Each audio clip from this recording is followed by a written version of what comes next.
أن تعيد النظر في كثير من قضايا مقدمين اللجوء اليمنيين. هناك أناس في حاجة ماسة للجوء من أجل حمايتهم ولديهم قضايا. On December 14, the Immigration Office on Jeju Island decided to grant refugee status to 2 Yemeni asylum seekers, the first move of its kind since the inflow into the Republic of Korea early this year. Controversy on this issue is heating up by this move, even though it's only 2 out of 484 Yemenis who have entered into the southern island and applied for refugee status since April. Moreover, there are already over 800 refugees who have been given refugee status in South Korea since 1994. Then why has it sparked an intense argument this time? Korea Now looks into it with K-News today. The decision wraps up this year's application reviews on a total of 484 Yemeni asylum seekers.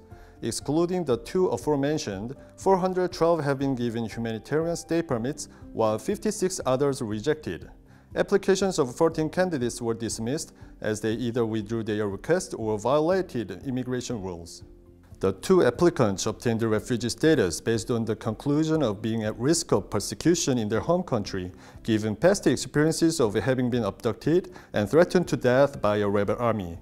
They worked as journalists responsible for writing articles that criticized the rebel forces in Yemen. Furthermore, those who obtained refugee status and stay permits may leave the island to other parts of the country. Those with refugee status are entitled to basic social benefits that are provided to ordinary Koreans in the low-income bracket, and their children will be able to attend school. However, this year's ratio of granting refugee status to Yemeni asylum seekers is less than 1%, which shows South Koreans are still reluctant to embrace foreign refugees. All the more, the Ministry of Justice explained that the disapproved applicants were those who entered into Korea to avoid their country's civil war and the rebels' conscription.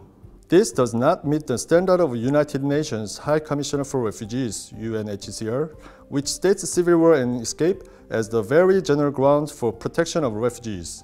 Nevertheless, the results are criticized by not only progressive civil rights advocates, but also conservative civic groups as well. The latter argues that worries about security have increased within the island, with biased perspectives on the Muslim religion and numerous unconfirmed accusations of Yemenis committing crimes, adding to the hostile reception of the asylum seekers. It also allegedly is told to be difficult to discern real political refugees from the fake who are after illegal employment. This perspective has to do with the fact that the number of refugees fleeing the civil war in Yemen and seeking shelter on Jeju Island through its visa waiver program rapidly increased this year.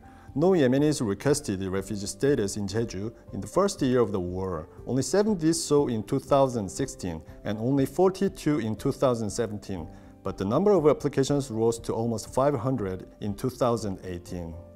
Reflecting the negative public sentiment, some petitions were posted on the Blue House website requesting the expulsion of Yemeni refugees.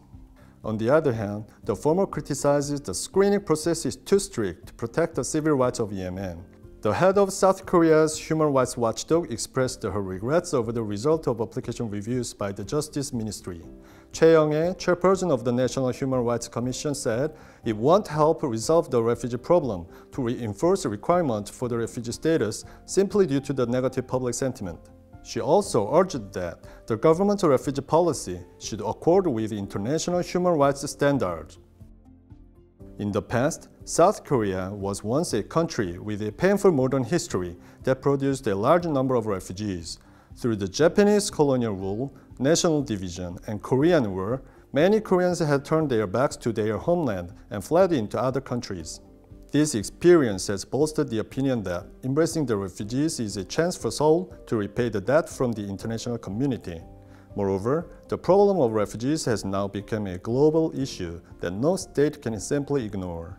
Nonetheless, it is also necessary to prevent fake asylum seekers from abusing the system and taking measures to speed up deliberations on refugee applications. Then what should be the next step? Let me know what you think in the comments below. Thank you for watching Korea Now.